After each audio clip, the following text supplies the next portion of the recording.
This is OPPO Reno 8T, and today I would like to demonstrate that you can add an event to calendar on this device. So to start, launch the Google Calendar app. Where is it? Okay. Then choose the date that you would like to create an event for. I'll enable the monthly grid, so I'll be able to pick the date more easily. Then at the bottom right corner of your display, tap at the plus icon and choose the event option. So at the event creation menu, you can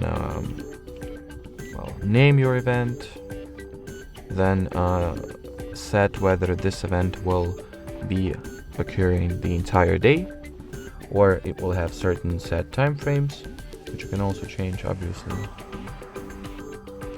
You can change the time zone and whether you would like for this event to be repetitive or not.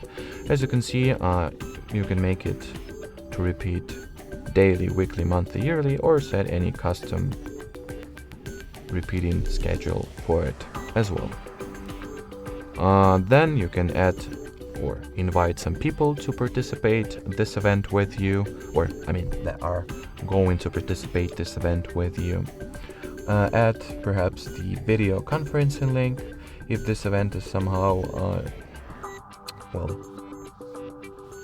connected to conference calls. Add the location if you want to that this event will occur at. Set the reminding preferences, or to put it in simpler words, decide and choose when you would like to be reminded about this event. Perhaps pick the color for it, so you will be able to more easily distinguish it from other events that you have crowded up inside your calendar. Add description to it and attach some files if you want to as well. Then, once you're ready, you can hit the save button and the event gets saved like that. As you can see in my case, here it is. You can see its details as well. Alrighty, so that will be it for today. Thanks for watching and bye-bye.